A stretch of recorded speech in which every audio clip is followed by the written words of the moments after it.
Hello बच्चों, कैसे हैं आप? उम्मीद करती हूँ आप बढ़िया और एकदम मज़े में होंगे। बच्चों, आज हम जानेंगे अविकारी शब्द के बारे में, यानी अवयव। आइए अवयव की परिभाषा जान लेते हैं कि अवयव किसे कहते हैं, यानी कि अविकारी शब्द क्या होते हैं। जिन शब्दों में वचन, लिंग और कारक के कारण कोई परिवर्तन नहीं आता, अर्थात वे कभी अपना रूप नहीं बदलते, वे अविकारी शब्द कहलाते हैं। और अविकारी शब्द के 4 भेद होते हैं: क्रिया विशेषण, विस्मयादि बोधक, संबंध बोधक और समुच्चय बोधक। आइए एक एक करके इन्हें पढ़ें।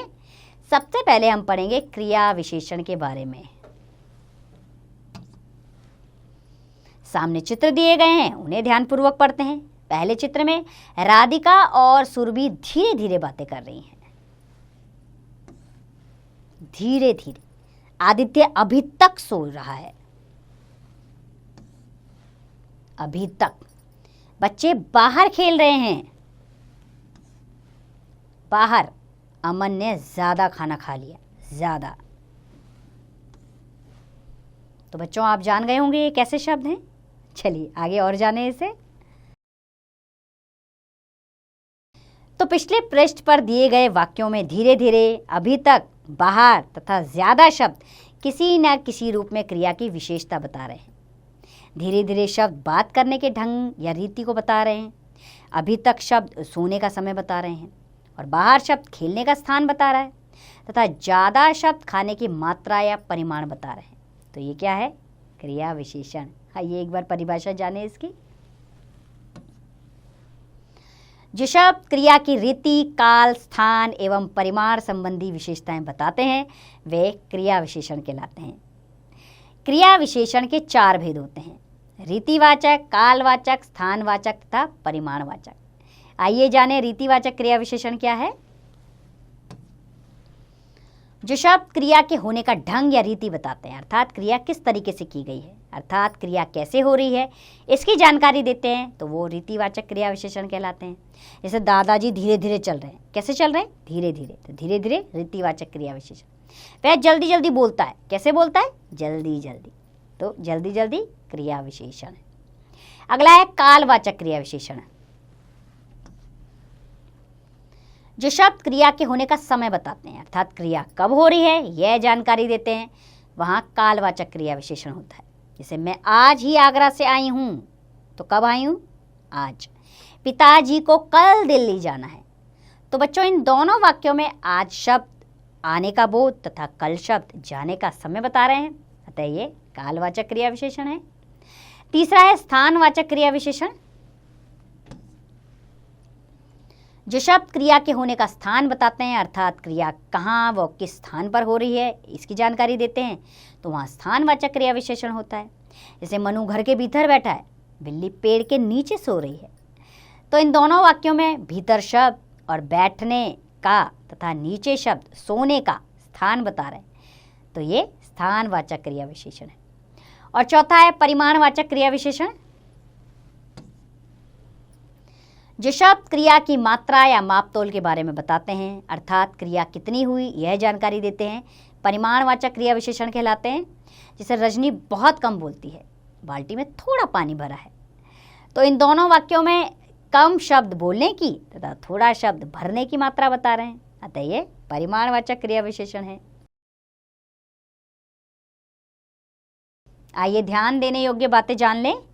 जिन शब्दों में लिंग, वचन और कारक के कारण परिवर्तन नहीं आता वे अविकारी शब्द कहलाते हैं। अविकारी शब्द 4 प्रकार के होते हैं: क्रिया विशेषण, संबंध बोधक, समुच्चय बोधक तथा विस्मयादि बोधक। और क्रिया की विशेषता बताने वाले शब्द क्रिया विशेषण कहलाते हैं। क्रिया के 4 भेद होते हैं: रीतिवाचक, कालवाचक, स्थानवाचक तथा परिमाणवाचक। क्रिया के होने का ढंग या रीति बताने वाले शब्द रीतिवाचक क्रिया विशेषण कहलाते हैं और क्रिया के होने का समय बताने वाले शब्द कालवाचक क्रिया विशेषण कहलाते हैं और क्रिया के होने का स्थान बताने वाले शब्द स्थानवाचक क्रिया विशेषण कहलाते हैं तथा क्रिया की मात्रा या नाप तोल बताने वाले शब्द परिमाणवाचक क्रिया विशेषण कहलाते हैं। तो उम्मीद करती हूँ बच्चों आपको समझ में आया होगा कि अवयव किसे कहते हैं, यानी अविकारी शब्द क्या होते हैं। अब इसका अभ्यास कार्य आप स्वयं कीजिए।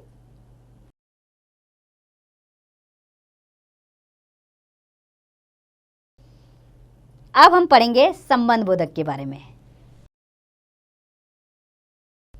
आइए चित्रों के माध्यम से जानें। पहले चित्र में राहुल घर के सामने खड़ा है और अगले चित्र में अंकुश राजू के पीछे दौड़ रहा है। सांप झाड़ी के भीतर छिपा है। तो बच्चों, इन वाक्यों में के सामने, के पीछे तथा के भीतर शब्द घर, राजू तथा झाड़ी के बारे में प्रयुक्त हुए हैं। घर, राजू तथा झाड़ी संज्ञा शब्द है। के सामने, के पीछे तथा के भीतर शब्दों ने संज्ञा शब्दों के साथ जुड़कर उनका संबंध वाक्यों के अन्य शब्दों के साथ बताया है। तो ऐसे शब्द संबंध बोधक शब्द कहलाते हैं। आइए एक बार परिभाषा जानें इसकी। जो शब्द संज्ञा या सर्वनाम का संबंध वाक्य के अन्य शब्दों के साथ बताते हैं वे संबंध बोधक कहलाते हैं। जैसे कुछ उदाहरण है इसके। सुमन माँ के साथ घूमने गई। शेर को देखकर डर के मारे वह बेहोश हो गई। बोतल के अंदर पानी है। घर के भीतर चौकीदार खड़ा है। आगरा दिल्ली से दूर है। तो के अंदर, के बाहर, से दूर, ये सब क्या है? संबंध बोधक। इसमें कारक का प्रयोग होता है। आइए एक जानने योग्य बात है, उसे जान लेते हैं। जो शब्द संज्ञा या सर्वनाम का संबंध वाक्य के अन्य शब्दों से बताते हैं वे संबंध बोधक शब्द कहलाते हैं। तो उम्मीद करती हूँ बच्चों आप जान गए होंगे संबंध बोधक शब्द किसे कहते हैं। अब इनका अभ्यास कार्य आप स्वयं कीजिए।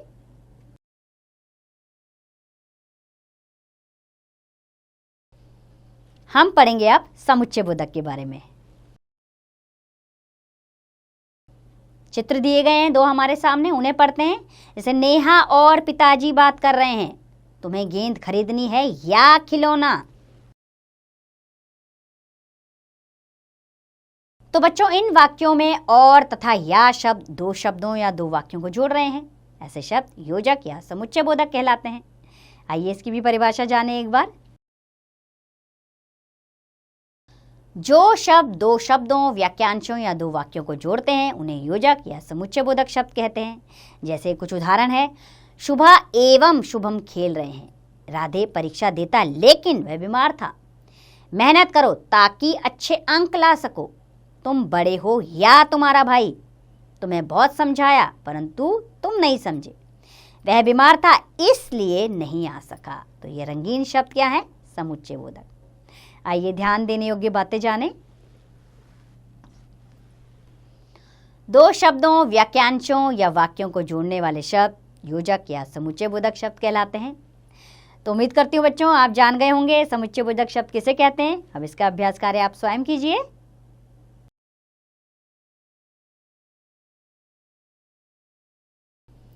हम पढ़ेंगे अब विस्मयादि बोधक के बारे में। चित्र हैं हमारे सामने, उनके जरिए जाने विस्मयादि बोधक शब्द क्या हैं। वाह, तारे कितने सुंदर लग रहे हैं। शाबाश बेटा, तुमने बहुत अच्छा निबंध लिखा है। तो बच्चों, इन वाक्यों में वाह तथा शाबाश शब्द हर्ष एवं प्रशंसा का भाव प्रकट कर रहे हैं। छी, ओह, अरे, बाप रे, ऐसे शब्द घृणा, दर्द, आश्चर्य जैसे भावों को प्रकट करने वाले शब्द हैं। ऐसे शब्द विस्मयादि बोधक शब्द कहलाते हैं। इनके साथ विस्मयादि बोधक चिन्ह लगाया जाता है, यानी कि एक डंडा और नीचे बिंदु विस्मयादि बोधक चिन्ह होता है। आइए इसकी भी परिभाषा जानें एक बार। जो शब्द हर्ष, शोक, घृणा, विस्मय, प्रशंसा, भय, क्रोध आदि भावों को प्रकट करते हैं वे विस्मयादि बोधक शब्द कहलाते हैं। आइए इसके कुछ उदाहरण जानें। जैसे बाप रे, कितना लंबा सांप है। विस्मयादि बोधक शब्द हमेशा वाक्य में प्रथम स्थान पर आता है। जैसे शाबाश विस्मयादि बोधक शब्द है, उसके बाद वाक्य होगा तुमने बहुत अच्छा काम किया। अरे, यह तुमने क्या कर डाला। वाह, क्या सुहावना दृश्य है। सावधान, आगे खतरा है। चलिए ध्यान देने योग्य बातें जानें।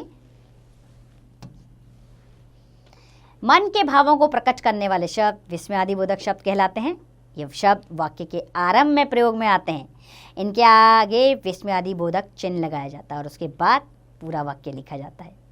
तो उम्मीद करती हूँ बच्चों आप जान गए होंगे विस्मयादि बोधक किसे कहते हैं शब्द। अब आप भी इसका अभ्यास कार्य कीजिए और इसका अभ्यास कार्य स्वयं कीजिए।